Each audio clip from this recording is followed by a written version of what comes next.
The broadcast is now starting. All attendees are in listen-only mode.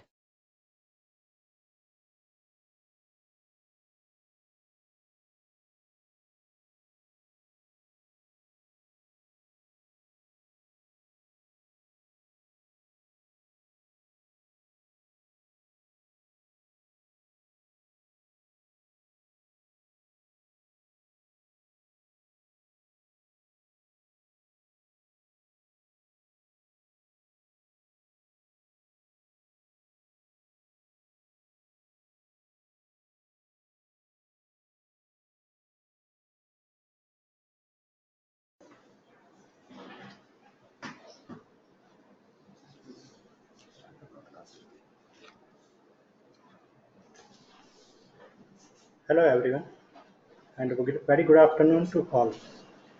I am Hardik Shah, and on behalf of Care Ratings, welcome you to our live webinar on solar energy sector in India. We sincerely appreciate your time in joining us for this webinar. To take you further on this, may I introduce our speakers for today, Mr. Mehul Pandya, Mr. Ranjan Sharma, and myself. Mr. Mehul Pandya is working with Care Ratings as an executive director and has an experience of over 17 years with Care, and has looked after corporate ratings, infrastructure ratings, SME ratings, etc. over these years in different capacities. Mr. Ranjan Sharma is working with Care Ratings as an associate director and has an industry experience of over 10 years. Myself, I am a sector specialist for renewable energy sector at Care Ratings and has an industry experience of over 10 years. Also today we have with us Mr. Jayant Parimal, CEO Renewable Energy Business Adani Group. Mr. Parimal is an ex-IAS officer of 1989 batch. He has done his B in Electrical from MNIT Allahabad, CFA from ICFAI Hyderabad, Masters of International Law and Economics from World Trade Institute Bern, and LLB from Gujarat University. During his long and illustrious career in the Indian Administrative Service, Mr. Parimal worked in various capacities with the Government of Gujarat and Government of India till 2006. Before joining Adani Group, he was President Special Projects with Reliance Industries Limited. I would like to inform the participants that the discussion will be in the form of a presentation which will be visible on your screen. In case of any queries, I request all to key in their questions in the slot provided. Also request if you could key in your name and company details. May I now request Mr. Mehul Pandya to begin with the presentation.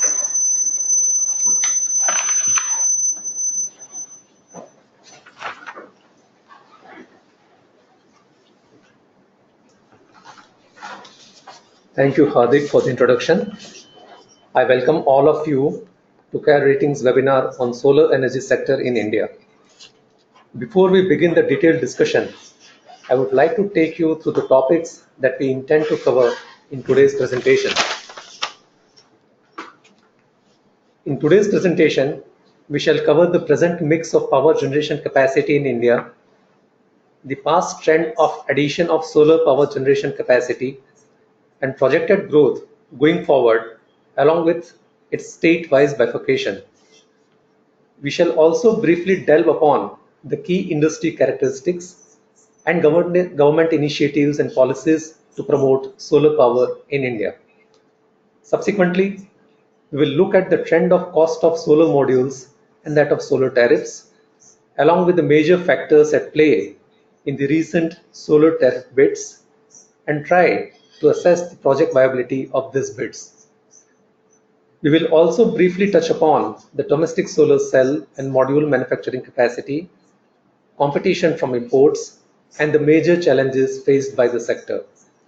Lastly, we will discuss our rating framework for assessing credit risk of solar projects, along with the performance of our rated portfolio in the sector, and share our outlook on the sector and the key monitorables.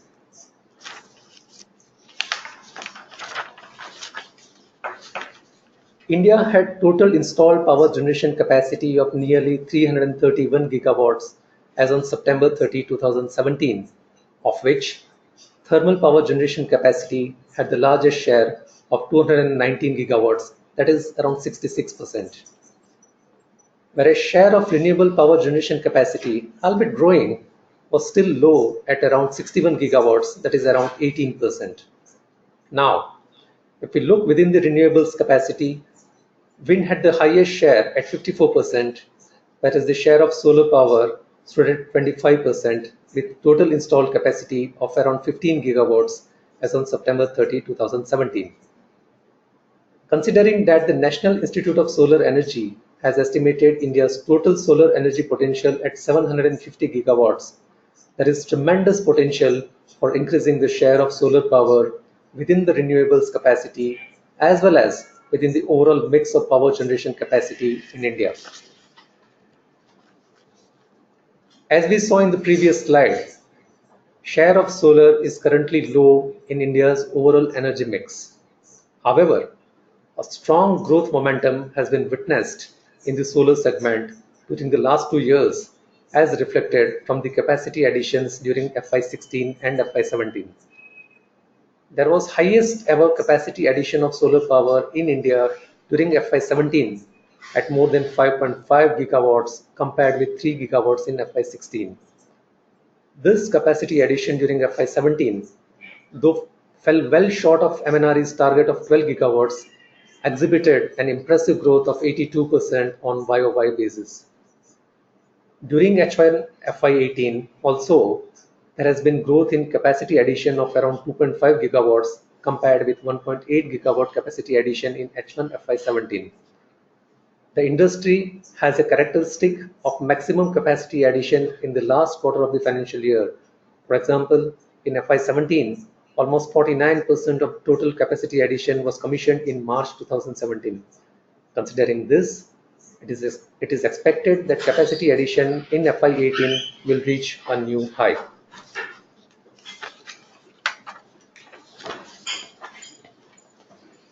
In 2014, Government of India set an ambitious target of reaching 100 gigawatt of solar capacity by 2022 with year-wise breakup as shown in the graph.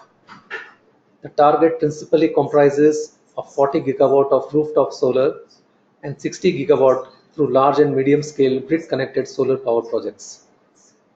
The set target is roughly 7 times the current total installed solar capacity of 14.77 gigawatt as on September 30, 2017.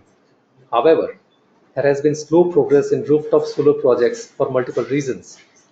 Accordingly, to compensate for the same, MNRE has decided to increase the capacity of ground-mounted solar projects by putting more thrust on solar parks. As per recently laid out yearly auction plan of the government, it has decided to auction entire planned capacity by FY20 so as to leave 2 years' time to achieve the implementation target.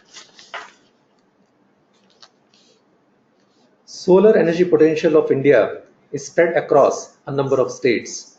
However, top 10 states occupied nearly 92% of total solar installed capacity as on March 31, 2017. During FY17, there was highest capacity addition in Andhra Pradesh, which took it to the number 1 position in India with 15.2% of India's total installed capacity.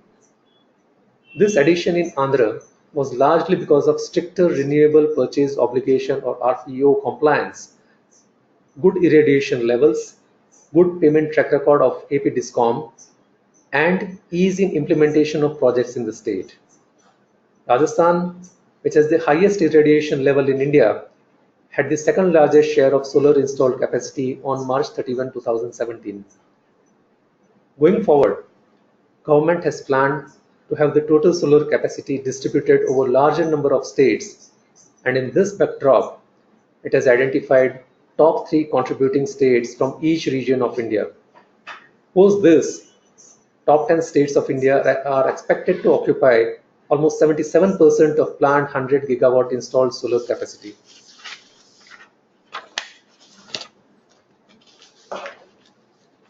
Now, we shall discuss some of the key characteristics of the solar sector. Sector is highly driven by regulatory developments. Around 5 years back, government started to provide various incentives to promote the sector, which has yielded the desired results as reflected in growth in capacity addition and lower solar power tariffs. Sector is highly capital and debt intensive, with cost of modules constituting around 70% of total project cost, which is mostly funded through debt to equity ratio of 70:30. Execution cycle for solar projects is pretty short, and we have seen relatively low execution risks compared to conventional power projects. There is low O&M requirement, which largely requires periodic washing of the solar panels, and accordingly, the associated O&M costs are also on the lower side. Projects are upfront tied up under long-term PPAs with off-takers for a period of 25 years with fixed tariff structure providing very good revenue visibility, and hence the fortunes of the developer are critically dependent on the off-taker. Location of project is also critical since irradiation level differs as per site location across geographies. Of late, there has been greater focus of the government in development of projects in solar parks to attain the economies of scale and faster execution.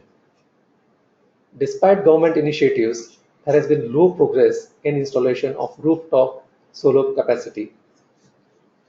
India has seen maximum track record of around 10 years of performance of modules, which is moderate when we compare it with the life of the project. Having said that, it is also a fact that performance of modules till now has been largely in line with the P90 level assumptions.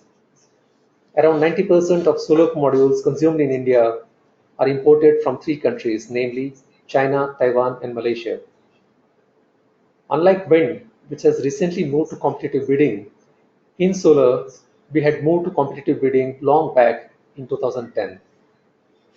During last 2 years, there has been increased presence of large number of players backed by PE funds in solar, leading to the increased competition and resultant reduction in tariff. The government, in order to fuel growth in solar energy sector, has provided a whole host of financial and fiscal incentives. Government has allowed 100% FDI through direct route for solar projects, which has resulted in significant investment by PE funds during the last 2 years. Government has mandated the DISCOMs to meet 8% of their total power requirement through solar energy by FY22 in the form of renewable purchase obligation target. Projects commissioned till March 31, 2017 were allowed 80% accelerated depreciation under Section 80IA of the Income Tax Act. Going forward, this would be 40%.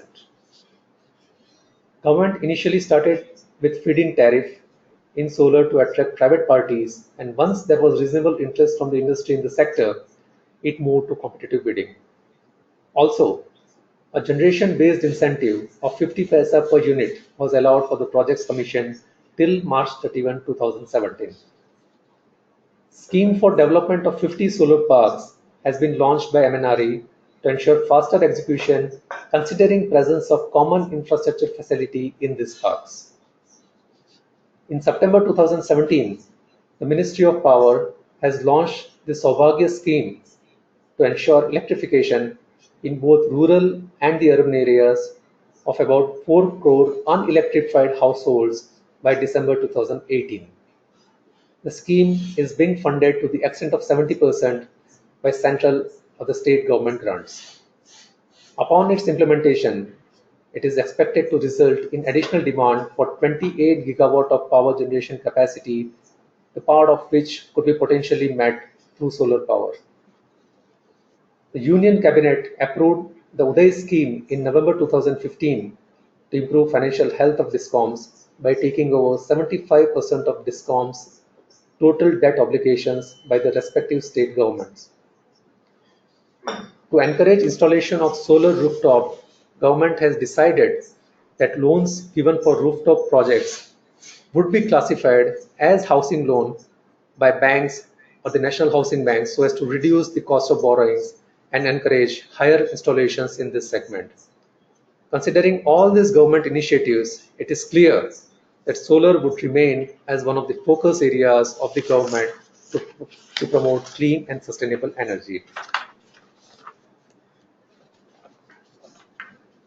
In a solar photovoltaic project, silicon is the primary material from which polysilicon is manufactured, which forms the basic input for manufacturing solar cells, which in turn is used in manufacturing of solar modules.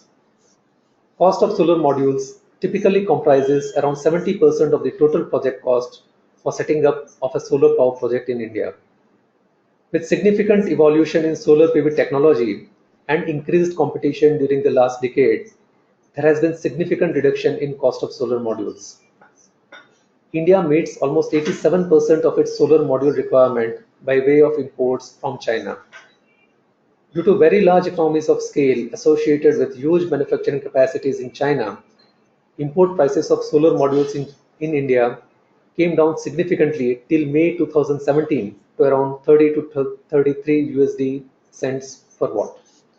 However, against the general expectation of further decline in module prices during the last 4 to 5 months, there has been a rise in module prices by around 5 to 6 USD cents per watt. Now I would request Ranjan to take forward the presentation.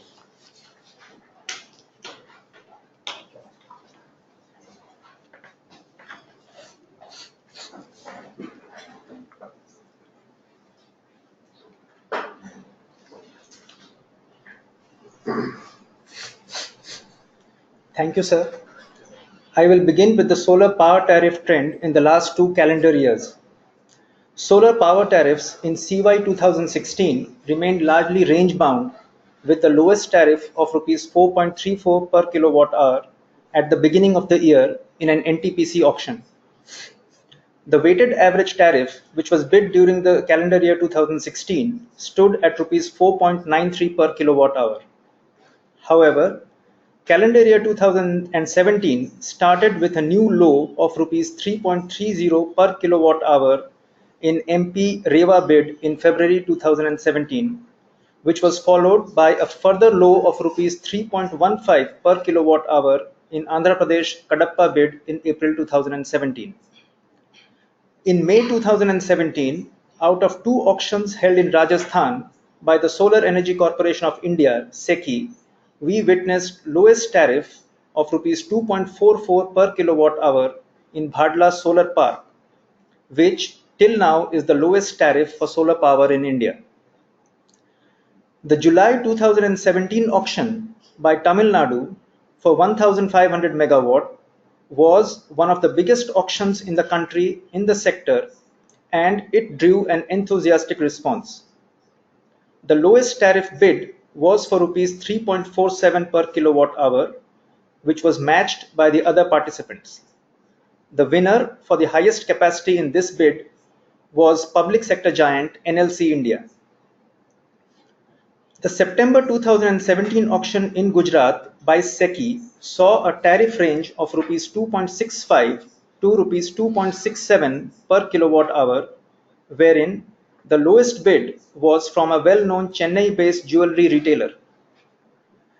Though this auction of Gujarat did not draw much attention as was drawn by the Bhadla auction, the lowest tariff discovered in Gujarat auction at Rs 2.65 per kilowatt hour could be considered even more competitive than the tariff discovered in Bhadla auction at Rs 2.44 per kilowatt hour, mainly because of the following reasons.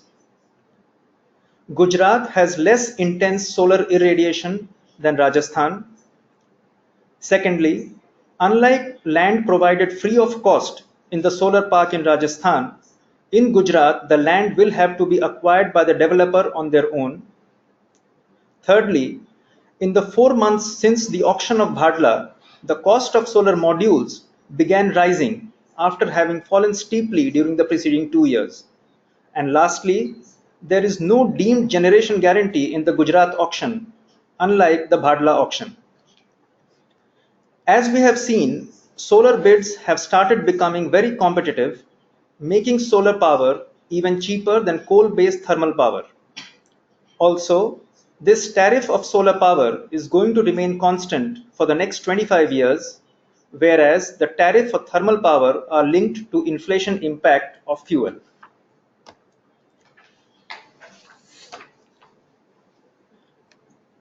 Now we'll have a look at the major factors at play in the recent biddings. Falling project costs, primarily driven by drop in module prices and increased competition in the industry, have led to lower tariffs in recent biddings.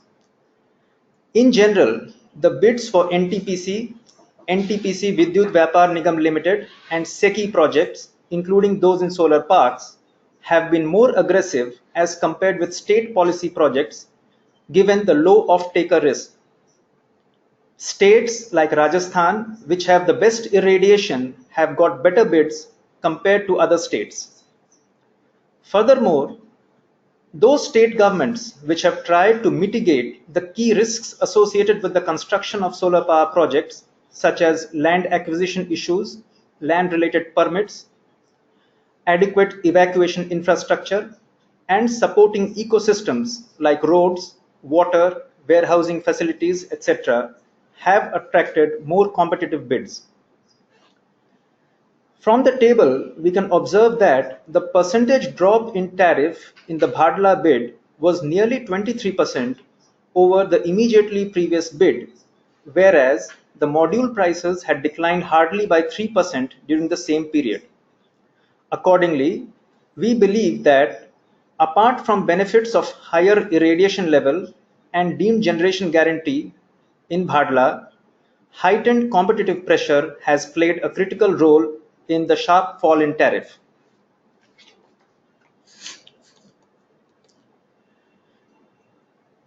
Now we'll try to analyze the project viability of recent solar bids. We have basically worked out a viability test of the projects which were bid at low tariffs between February 2017 to May 2017 from the viewpoint of their relative ability to service the debt raised by them to fund the projects. Typically, tariff and project cost play a crucial role in any viability test. Apart from that, the factors which play major role includes CUF level and its degradation, project debt equity ratio, rate of interest on the project loan, repayment tenor of the debt, and operations and maintenance cost. From the results of the viability test in the form of a set of debt service coverage ratios, DSCRs, we can infer that projects with a tariff of rupees 2.62 per kilowatt hour and rupees 2.44 per kilowatt hour have average DSCRs of 1.07 times and 0.97 times respectively, which is like walking on a very tight rope, leaving little room for any negative deviation. Further, at the time of bidding for these projects, module prices had a declining trend and there was an expectation of further decline. However, module prices have actually risen in the subsequent 5 to 6 months.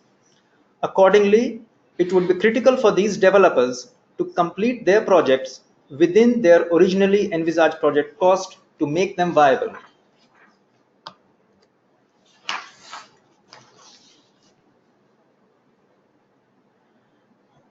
Now we'll have a look at the solar cell and module manufacturing in India. Solar cells are one of the critical parts of the entire solar module for setting up of a solar power plant. Solar cells are currently largely imported in India. Total installed capacity for solar cells in India stood at 3.16 gigawatt as on May 31, 2017, out of which 2.87 gigawatt was operational as on event date. Compared to solar cells, the capacity of solar module manufacturing stood higher at 8.39 gigawatt as on May 31, 2017, out of which 6.07 gigawatt was operational as on event date. Both graphs capture major players in the solar cell and solar module manufacturing in India respectively. Few players like Mundra Solar PV Limited, Tata Power Solar Systems Limited, Moser Bayer Solar Limited, and BHEL have presence in both solar and module manufacturing. Mundra Solar PV Limited, an Adani Group venture, has the highest capacity of solar cell and solar module manufacturing in India. However, this capacity of domestic solar cell and solar module manufacturing is too small when we look at the yearly capacity addition target in excess of 15 gigawatt over the next 5 years. Accordingly, India is expected to continue relying heavily on imported solar cells and modules in the near term. Now we'll have a look at some of the major problems faced by domestic solar cell and module manufacturers. It is alleged that Chinese manufacturers who enjoy significant economies of scale are dumping solar cells and modules at very cheap rates in India, which was also visible from the declining trend of module prices till May 2017. In this backdrop, most domestic cell and module manufacturers find it difficult to match their prices against the Chinese imports, and their capacities are not being utilized to an optimum level. Accordingly, some time back, the government had introduced domestic content requirement or DCR in the solar auctions, which required the developer to mandatorily use a defined portion of its cell and module requirement from a domestic manufacturer. However, the DCR based auctions were subsequently annulled by World Trade Organization. Post this development, domestic solar module manufacturers have approached the government for imposition of anti-dumping duty or safeguard duty on the import of solar modules from China, as the present gap between the cost of Chinese imports and Indian manufacturing of modules is estimated at around 10 USD cent per watt. Accordingly, Director General of Anti-Dumping Duty has recently, in November, sought views of the MNRE on this matter. The installed capacity of solar cell and module manufacturing in India is small compared to the very high targeted solar generation capacity addition. Accordingly, imposition of a very high anti-dumping duty could hurt the capacity addition plans. At the same time, operations of domestic manufacturers should be protected against any unfair dumping. Thus, a balanced approach needs to be adopted. Further, government is also planning to come out with auctions having a DCR clause for public sector utilities, as WTO ruling is not applicable in such cases. Any such step of the government would improve viability of operations of domestic cell and module manufacturers.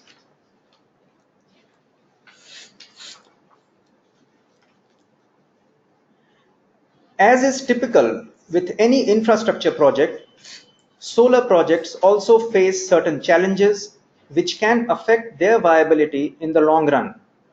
Some of them are land availability issues and approvals from different authorities. On an average, a solar project requires around 5 acres of land per megawatt. In India, most infrastructure projects face issues with land acquisition, and more so in the solar sector, as the land required is generally with specific irradiation requirements. Apart from land acquisition, timely receipt of other approvals such as power evacuation, electrical inspector clearance, etc. would also be critical. Weak financial health of most of the off-takers leading to delay in payment. As more and more solar power capacity comes online, the financial health of the state discoms would come more into play, given the weak financial risk profiles of most of the discoms across India. Except for strong credit quality of off-takers such as NTPC, NVVN, SECI, and Gujarat Urja Vikas Nigam Limited, and good payment track record of discoms of Telangana, Andhra Pradesh, Punjab, and one discom of Karnataka, most other discoms have poor payment track record, which is a cause of concern. Despite structural reforms like the Uday scheme for alleviating the travails of the discoms, turnaround of discoms is expected to be time consuming and long-term sustainability remains to be seen. honoring of existing PPAs. Sharp decline in recent solar tariffs in CY17 has prompted some discoms to seek renegotiation of the tariff with developers for the concluded auctions. Uttar Pradesh was the first state to seek renegotiation of tariff, which was followed by Jharkhand and Tamil Nadu. However, lenders have opposed this stance of the off-takers with respect to concluded PPAs, as any renegotiation of the tariff can completely change the project dynamics. Even the Ministry of Power has advised the discoms to honor the concluded PPAs. However, renegotiation of tariff is still quite open wherever auctions are concluded, but the PPA is still to be signed, or wherever the PPA is signed, but it is not yet adopted by the concerned State Electricity Regulatory Commission. Adequate availability of evacuation infrastructure. The sector's growth and the developers' returns could be negatively impacted in case of curtailments or energy loss due to lack of transmission infrastructure. Tamil Nadu is one example where evacuation infrastructure could not come up in line with renewable capacity addition, resulting in very low CUFs until the same was upgraded recently. Technological risks. The track record of utility-scale solar projects in the country, though satisfactory, still remains relatively moderate. And going forward, the ability of the projects to maintain the operating performance after considering the envisaged degradation levels over the long term remains critical for achieving the desired cash flows. Rpo compliance. Though the government has increased the solar renewable power obligation target to 8% of the total electricity consumption by FY 2022, its strict enforcement and compliance remains a key challenge, as most of the states have been unable to meet the targets in recent years owing to poor financial health of majority of the state discoms. Subdued market for renewable energy certificates (RECs). In order to promote renewable energy, the government had introduced a concept of RECs, according to which the renewable power generator was entitled to certain RECs towards the green attribute of renewable energy, and the same was linked to the units generated by it. These RECs are tradable on an exchange, and discoms could purchase the same to meet their RPO targets. However, in the absence of mandatory enforcement of RPO, there was significant decline in traded value of RECs. Further, as per the order of the Honorable Court, trading of solar RECs has been suspended from May 2017.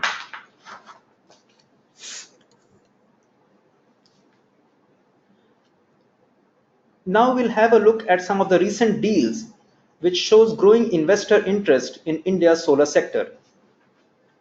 There has been growing interest of the global as well as Indian investors in the solar sector in India, mainly looking at the expected returns from the sector. In the recent past, we have seen 3 major deals in the sector, while few more are in the pipeline. In July 2017, global PE fund Warburg Pincus invested Rs 700 crore in CleanMax Solar, which is the leader in Indian solar rooftop market for the corporate sector. July 2017 also saw one of the major acquisitions when IDFC Alternative Fund acquired 7 operational assets of First Solar located in Tamil Nadu and Andhra Pradesh, totaling 200 megawatts at Rs 1,950 crores.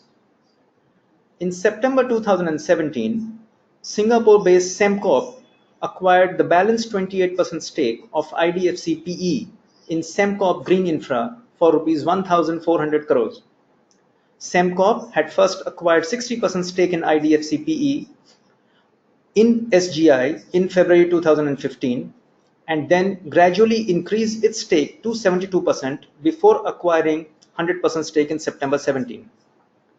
In these deals, a significant amount of premium is offered for the operational projects upon elimination of project risks. Entry of various international players making strategic investment help in giving access to low-cost capital and providing sector expertise and technical know-how. Now, I would request Hardik to take forward the presentation.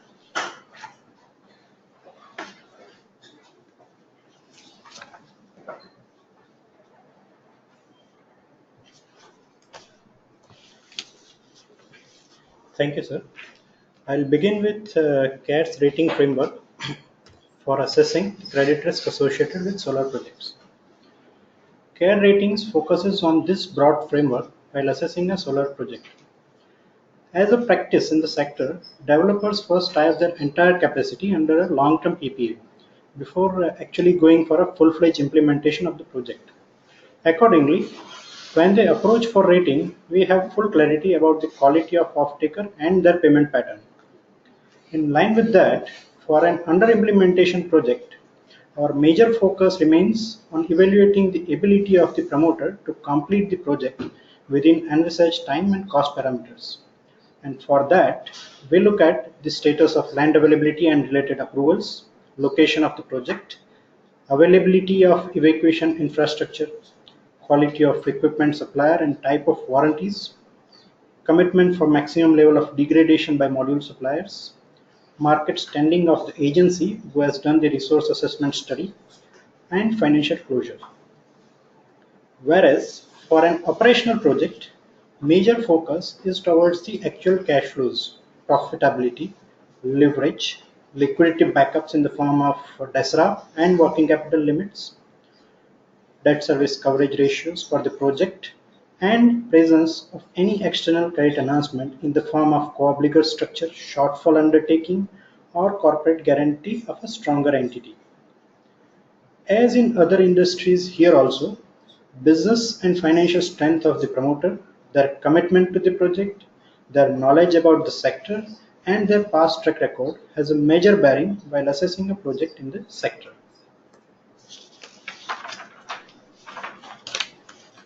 Rating dispersion.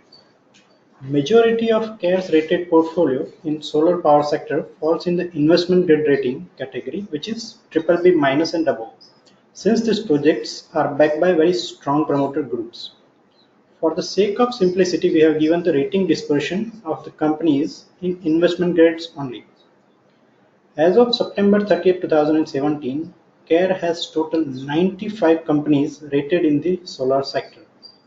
Almost 75% of CARE's portfolio lies in BBB category, mainly due to limited operating track record, as most of these projects were commissioned in the last 2 years or so. Whereas balanced 25% of CARE's rated portfolio have ratings in the A category. Most of these entities have relatively longer operational track record with comfortable level of CUFs and a demonstrated payment track record from off-takers, along with built-up of adequate liquidity backups. Major parameters across the rating scale. This is an extension of the rating dispersion which we covered in the last slide. Here we have given the breakup of total capacity across different rating scales. We can see that as the generation track record improves, ratings move in the higher category. Ratings in A category have nearly more than 3 years of operational track record. Usually, with this track record, we get a fair idea about the actual CF level vis-a-vis P90 level assumptions which we considered, payment pattern of off-takers, improvement in leverage and liquidity, as well as stance of the promoters to support the project in case of any exigency. Under implementation project with strong and experienced promoter and strong off-takers have attained ratings up to BBB. Only operational projects have got ratings at or above BBB+. Further, operational projects where off-takers are state discoms other than GUVNL have attained ratings up to A-. Rating of operational projects where off-takers have very strong credit profiles such as NTPC, NVVN, SECI and GUVNL are rated at A or A+.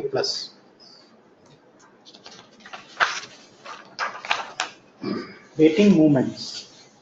This table gives the rating movements in the investment grade category during the last 1 year ended September 30, 2017.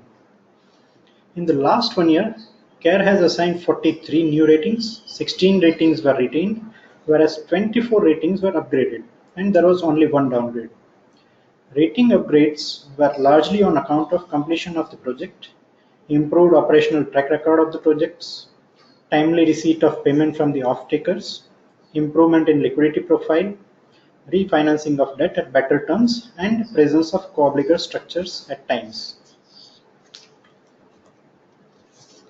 These are the major players rated by CARE in the sector.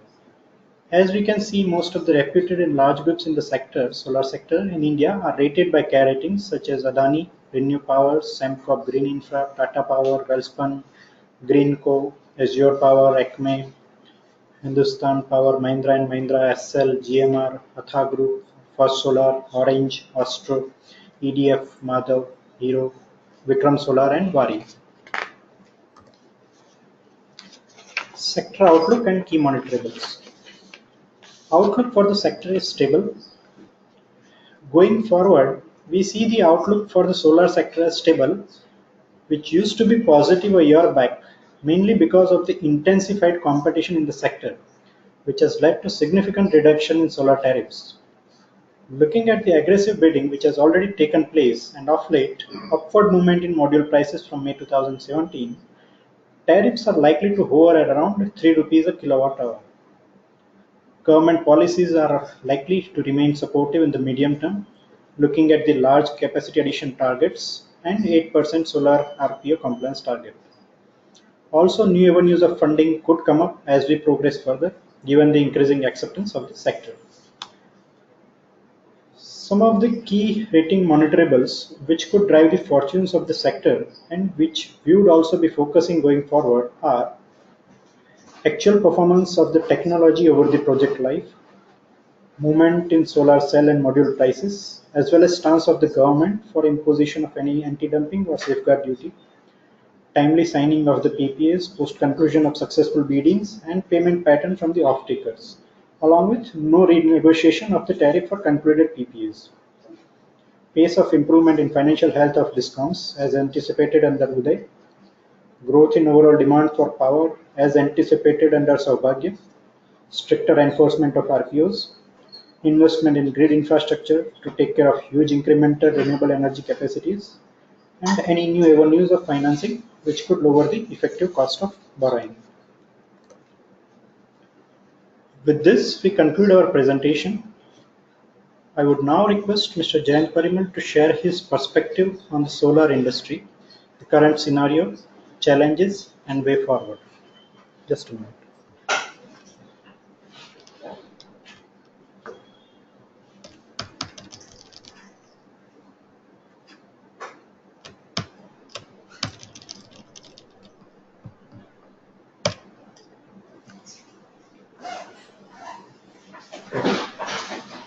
Good afternoon. Parimal. First of all, let me thank your ratings who have invited me to join you on webinar and share our views about solar sector. After a lot of time, solar sector is right now in its bright phase due to technological and continuous improvement in supply chain. The prices of solar modules, etc., has fallen significantly. And on a secular basis, we expect the business to further improve, although may not be at the same pace as we have in recent past. But we do expect similarly the prices to fall, and in another 3-4 years' time, it will be cheaper than what it is today.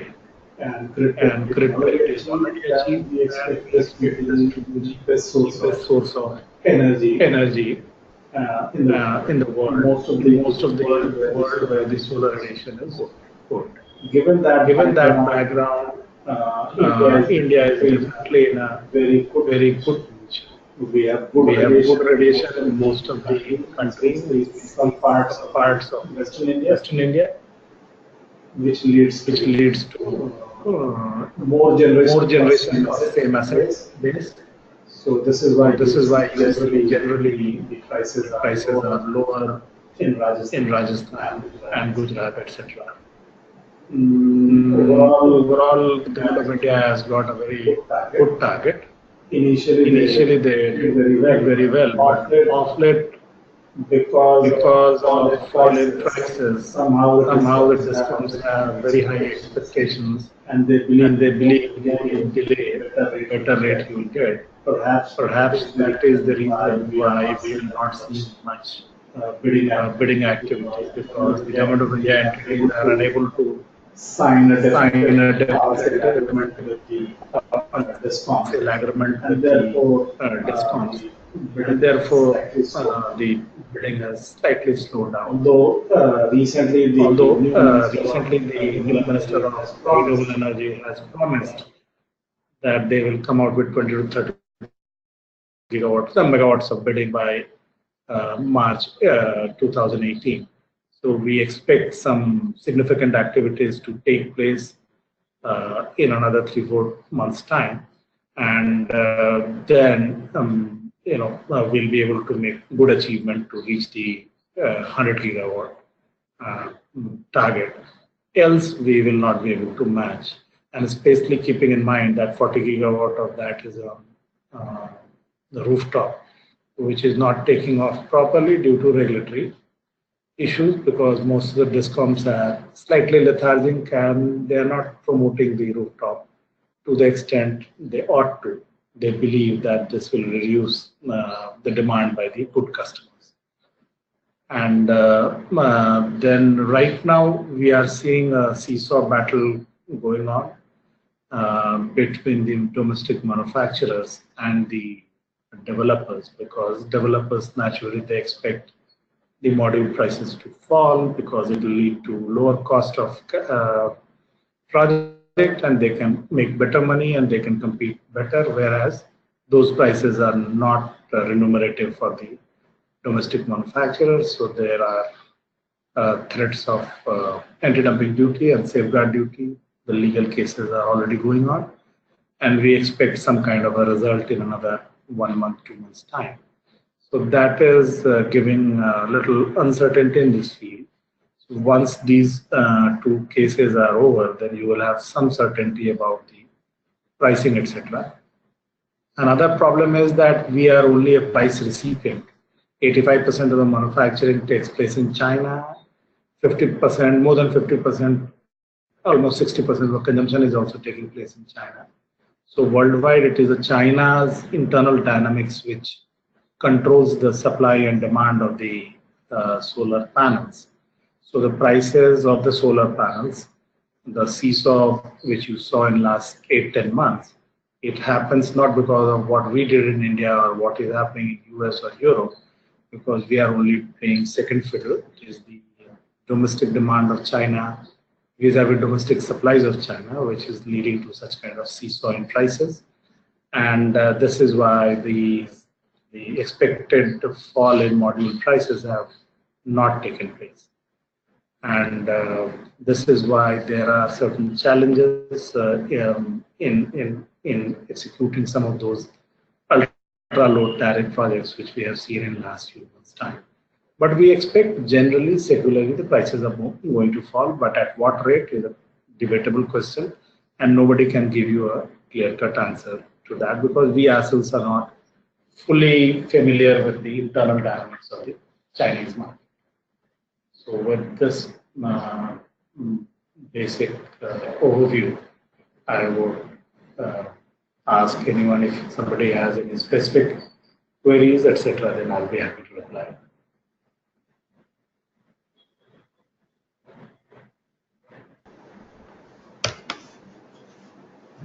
Thank you, Mr. Parimal, for sharing your valuable insights on the sector. Dear participants, we would be now taking a break of 2 minutes before we come back to take your queries and participate in a panel discussion. Meanwhile, may I request the participants to key in their questions.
I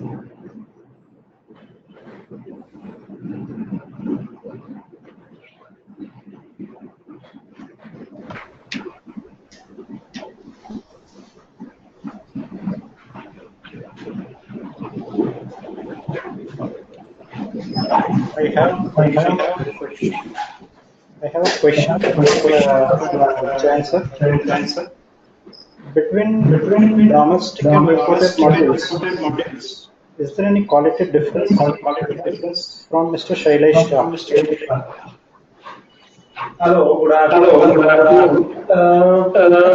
If you are referring to manufacturing, then there is no difference between the panels which are manufactured in India vis-a-vis what is manufactured in China or Taiwan or any other place. And if you are a good procurer, usually good manufacturing practices on the domestic manufacturer, and they will be able to deliver you good quality products comparable to Chinese. So I do not see any reason why a good quality domestic manufacturer will not be able to deliver you what the Chinese are able to deliver. But let me add a caveat. When you are importing from China, there are multiple manufacturers, all of them are small manufacturers. Their quality control methods are not so good. And several procurers want kind of their results to go and sit in China and ensure good quality practices on the Chinese manufacturers. So in the past, we have seen that a lot of modules imported from Taiwan, China, they have not performed so well. So just to say that the Indian manufacturers is poor may not be appropriate. Thank you, sir. We have a next question from Mr. Amit Sharma, Axis Bank, who is asking, is there any possibility for further reduction in tariff for solar power? This question is for Mr. Pandya. Okay. Mr. Sharma, as we have already covered in our presentation, our sense is that the tariff should be hovering around ₹3 in the next 1 year period. This is mainly because the module prices have risen in the past 5 to 6 months. There could be reduction in tariff if technology evolves further. However, it could take some time to commercialize this. Thank you, sir. I have next question for Parimal sir. From Dharmil Jani, Punjab National Bank, who is asking, what is the future outlook and the prices about the modules? Looking at the recent rise in the prices by 5-6 months. As I had mentioned earlier, pricing is a very dynamic thing. 85% of the modules are manufactured in China, and more than 50% of that, maybe 60%, is consumed in China itself. So the price dynamics depends on the Chinese internal dynamics, which depends again in turn on the Chinese government tariff, timelines, etc. Can you imagine in 2007 calendar year, it is expected that China will install 52 gigawatt of solar. So 85 gigawatt they manufacture, 52 gigawatt they consume. So it's a huge capacity and it's a huge consumption. Just because their internal consumption increased dramatically from 30 gigawatt to 52 gigawatt, they did not have, and they were able to get better prices in China. The prices increased. Now in 2018, what exactly will happen? We have no idea. We have only visibility of another 3 months' time. where we expect a very small softening. Right now it is 36 cents. Till March it will be around 35 cents. What will happen till June, we have no idea, but it will not be a dramatic fall till June 2018. That is the only visibility which we have on the basis of discussions which we have with the Chinese manufacturers. Thank you, sir. Now we have a question from Mr. VK Joshi of Citibank. This question is for Mr. Hardik Shah. What potential do you see for renewable energy and solar sector companies for tapping the capital market? As we can see, largely there has been slow progress in the issuances, particularly renewable energy companies. Having said that, we believe that there is a reasonably good amount of portfolio of operational assets which can now be opted for bond issuances, since the bondholders are largely interested in operational assets. There is a good revenue visibility. Currently, these operational projects are largely funded by banks at a reasonably high rate of interest. Banks have a limited flexibility to reduce their borrowing, whereas replacing the same with bonds is cost-effective. By doing that, these players would be able to reduce the exposure limit of the banks also, so that they can avail the financing for the under implementation projects. Further, bond issuance are expected to be largely in the medium term, 5 to 7 years, with a bullet repayment at the end of the tenure. Accordingly, lower repayment towards the bond issuance vis-a-vis bank loans, liquidity profile, which can be utilized in ongoing projects. Bond market has also been opened up for renewable projects. Last 3-4 months, there has been issuances which have been placed in the market pertaining to renewable energy projects.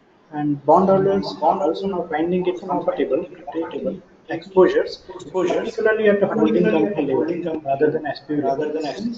There is a significant financial flexibility available at the holding company level. So, if I conclude, then largely we haven't seen much progress, but as we progress, there would be issuances in the bond market, which would be placed for the particularly operational projects. Thank you, Hardik. Now there is a question from Mr. Jayant Parimal from Mr. Narendra Deshpande. He says that how can the government promote solar power through promoting net metering? Net metering is an important tool for developing solar rooftops, small ground-mounted facilities, etc. Because you will appreciate that not everybody is able to consume the entire instantly. So there is always a mismatch between the timing of consumption and timing of generation. So that can be tackled only if you have battery, or alternatively the grid provides you a battery facility. Battery is very expensive and it makes the whole thing unviable. So the grid can act with that.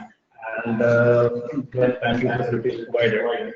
Banking of renewable is a very well-known concept and it has been for a very long time. And therefore, net metering is a very good concept which gives you this banking. But unfortunately, several distribution companies, they are not very eager to provide net metering because it reduces the consumption by their good consumers. And plus they claim that the bundled price of electricity today is content plus wire prices. And even if as for net metering, you are reducing your content, but you are not paying for your wire. So we expect that in the future when the wire content is separated, which is already available, the distribution companies will no longer be unwilling to provide net. If net metering is provided properly and the regulatory red tapeism is taken out, I am sure the rooftop will explode. In fact, in Gujarat in the last 8-10 months, because the regulatory orders have been reduced to some extent, the rooftop has really taken. Thank you, sir. Thank you, sir. We have a question from Mr. Mehul from Pandya, Solar today. He's asking, how far target of 100 gigawatts set by government is achievable by 2022? What can be done? What can be done to solar?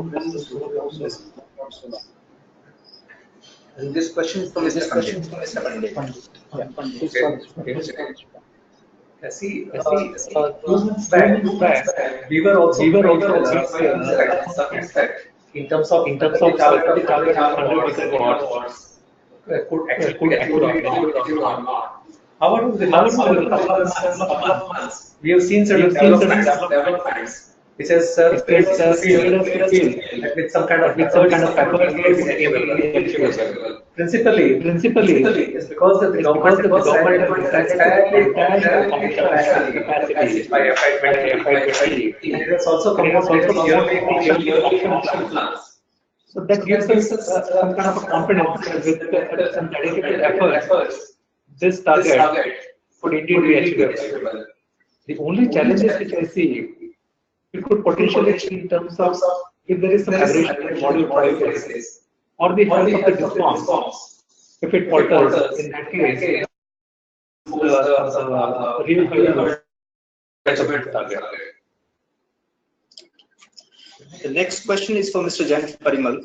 It's from Mr. Alex D'Souza, who is asking, what would be your stance on the quantum of anti-dumping duty, which probably could be levied on the import of solar modules to protect the domestic industry? We are also the largest domestic manufacturer of solar cells and modules. We have set up this facility which is world class. It is 1200 megawatts in the locations. We also intend to increase it further and take it to 80 gigawatt. And we are also looking at backward integration in God and maybe ultimately polysilicon. So you will appreciate that the government, the Make in India program, to promote domestic manufacturing. Unfortunately, due to some historical reasons, there is zero import duty on solar modules and cells. And Chinese are big because they have a lot of domestic imports. So the Indian manufacturers, although we are the most advanced and we are technology and Chinese manufacturers, our cost of manufacturing is competitive, but we have to cover our capital costs, which the Chinese manufacturers are not bothered. Perhaps they get paid to their government. So this is why all the domestic manufacturers, they have united and they have lodged a petition with the government to file anti-dumping duty as well as. So we believe that a position of appropriate quantum of additional duty, anti-dumping duty will be speed. Otherwise, we don't know domestic manufacturing. We have invested more than 2,200 odd crores in this facility. Others also invested huge capacity. We have 0% import duty on solar panels, and technically it is not possible for government to impose any import duty on import duty. So naturally, they will have to protect us through anti-dumping duty or safeguard duty or any other. Otherwise, no domestic manufacturing.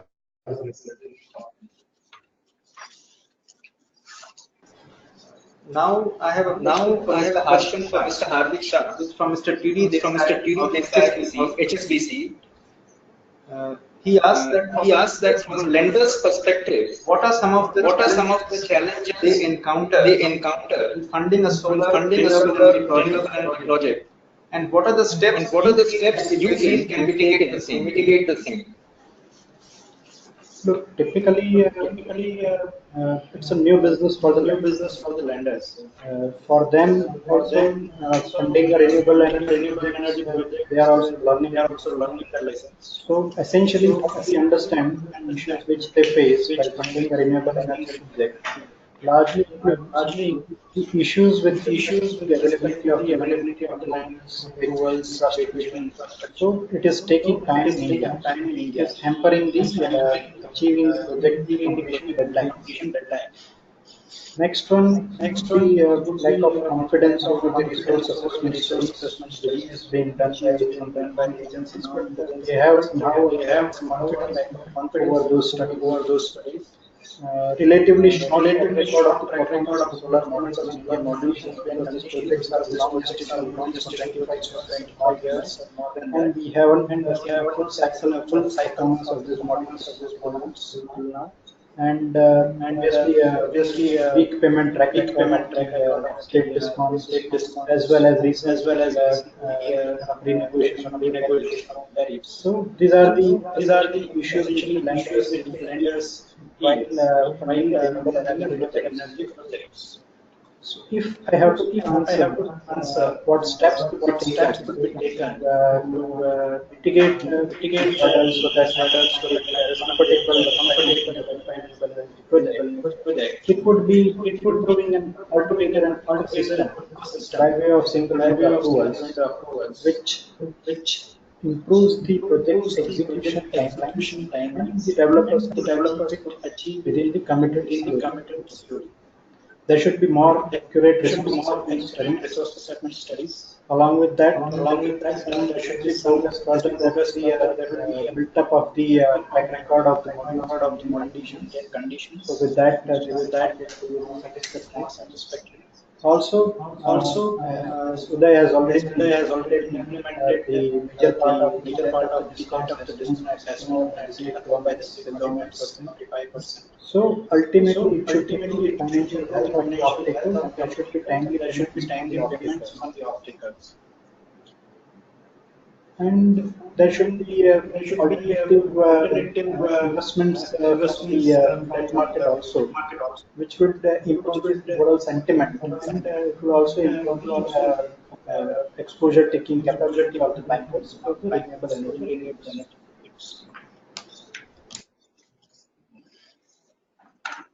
I have a question from Mr. Parimal. I wanted to know as to why the trading of solar RECs has been suspended. And in your view, how can the RPO compliance be improved, which will help in the government's ambition of growing the solar power capacity in India? I do not have exactly the reason why the regulator has suspended that. But the question directly costs were earlier very high, and now the solar power cost is perhaps it will be cheaper for Discom to meet its RPO by directly buying the solar rather than buying an REC. And plus, compared to wind, solar is more uniformly distributed throughout the country. And it is possible, unlike wind, where they cannot have wind, they will have to do some REC or equivalent. Solar they can easily do now. It will be solar like the discounts are finding more competitive to directly take electricity rather than buying electricity from conventional sources and then buying REC expenses. Thank you, sir. Now we have a question from Mr. Pandya. This question is from Shah Industry Bank. Who is asking, will there be renegotiation of PPAs by discounts looking at the decline in tariff in recent weeks?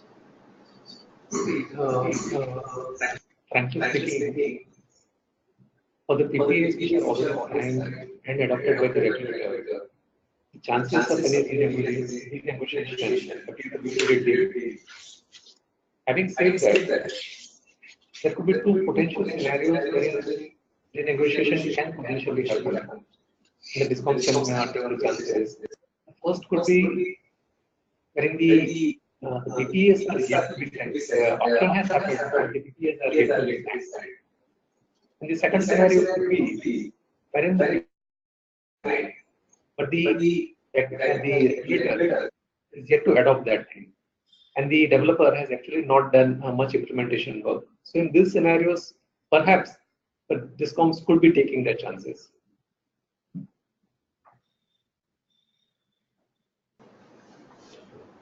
Thank you, sir. Thanks again to all the participants for taking your time out and being a part of this CARE Ratings webinar. We hope the discussion was insightful and look forward to your participation in future also. For any queries or feedback, please write us at corp.communication@careratings.com. Goodbye for now.